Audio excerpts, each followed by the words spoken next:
Alright, what's up guys? My name is Zach, and today I am driving a 2004 Kia Optima LX. Up front is a 2.4 liter inline 4, and down below is a 4-speed automatic transmission. Now I am super excited to be driving this Kia Optima for a couple of reasons, but mainly the fact that I have not driven this generation of Optima before. And so it's always exciting to me to sort of dig into the past of an automobile company a little bit more. I drive a lot of modern Kias, but I don't tend to drive a whole lot of older Kia products because they were a lot less known back in the day. And so I'm excited to share this Optima with you today. But if you would like to share your vehicle with me, you can head on over to my website, zackpradel.com/submit. It's a quick and easy submission form, takes under a minute to fill out, and I come out to you. But let's get back to that 2.4 liter under the hood, making 136 horsepower. Well, it's not very powerful, but it was a pretty common engine in the Kia Optima. What's interesting though is it's actually a Mitsubishi designed engine,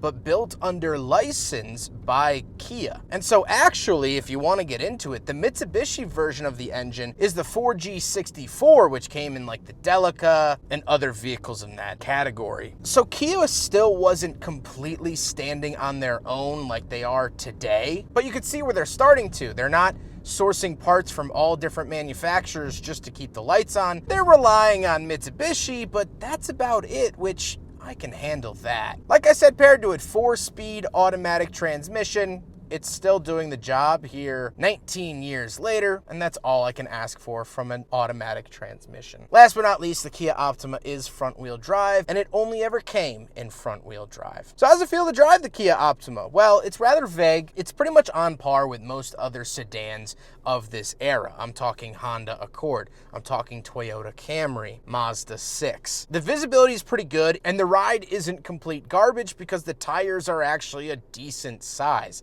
They have good sidewall to them. Where modern vehicles, the sidewalls are so rubber band thin that the ride is compromised. So I really do enjoy the ride quality here in the Kia Optima LX. With that stuff out of the way, let's talk about the interior. Well, in front of me, I have 4 gauges. Off to the left is my tachometer. In the center, I get my coolant temperature and fuel. And off to the right is my speedometer. On the steering wheel, on the right, I have my cruise control options, and that's it. I get a pretty blank, pretty basic steering wheel from Kia. Off to the left, I do have a climate control vent and my cruise control button with the gauge dimmer switch to the right of that. And then moving on to the door, we do have power mirrors, power windows, of which the driver's is auto, and power locks. Moving into the center, I have a little digital clock, 2 climate control vents, and the factory Kia radio, which I really, really enjoy. It does have a built-in CD player, and I get a nice little cubby for storing whatever I might want to store. Then we do have the climate controls. I do have fan speed off to the left, temperature off to the right,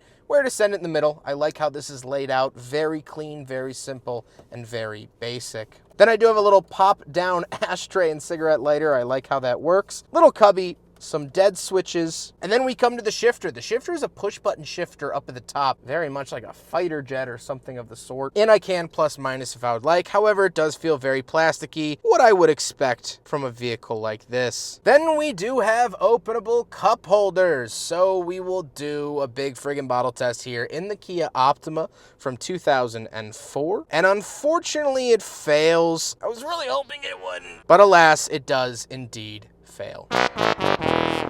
Then we do get a center console, and the seats are very cushiony, and they are this sort of 90s style of cloth, if that makes sense, where it's this real shortcut fiber, and it's very comfortable, it's very warm, and it's very inviting. That's what I love about these seats. However, speaking of seats, we do have back seats. So let's go do a backseat review. All right, so we're in the back of the 2004 Kia Optima LX, and a couple of things to note. First of all, knee room, great. Headroom, good as well. Even without my sunglasses on, I'm not coming close to the ceiling, or I guess I should say even with my sunglasses on, I'm not coming close to the ceiling. I do get a center console that opens up with 2 cup holders in there, and that nice seat fabric from the front carries on back here. Now I know this wasn't leather, this wasn't like a top trim, but I actually prefer these cloth seats over the leather seats if you could find them in good condition. Sometimes these cloth seats get all matted and gross and blah, blah, blah, and sometimes the leather gets all cut up and mushy and whatever. So the best seat is a seat that's still put together, but I prefer this cloth over anything else. Let's hop out, we'll take a quick look at the trunk and cargo space, and then we'll talk about the looks. All right, around the back of the Kia Optima LX, little keyhole there. And here is the trunk space in the Optima, which is pretty freaking great. However, I do want to show off, this is the first aid kit from 2004. There you go. Pretty stinking cool to have that. Overall, I wouldn't say that there's any crazy features in here. However, it is a pretty good sized trunk for a sedan this big. Now we gotta talk about the looks, and I love the 4-eyed headlights up at the front. I think that's a fun little look. And overall, I think it's really well proportioned, and it has a sort of grandiose kind of styling to it. It almost looks like a bargain version of a Mercedes or Lexus product at that time. Now, of course, this is the Kia version of the Hyundai Sonata, but still, I think this car is very presentable and very handsome for what it is. However, with all of that being said, let's get on to my final thoughts. What do I think driving a Kia Optima from 2004? Well, I have to say that my experience with this vehicle has been positive. I really like driving it. It feels nimble enough and light enough on its feet, but it's also decently comfortable. It's quiet. It does everything I ask this car to do and everything I need out of a little daily driver. The only downside is a little bit of durability and a little bit of build quality here from the Kia. A couple of the plastics in here rattle and squeak, and granted, this car is 19 years old, but you can tell that it wasn't put together with the most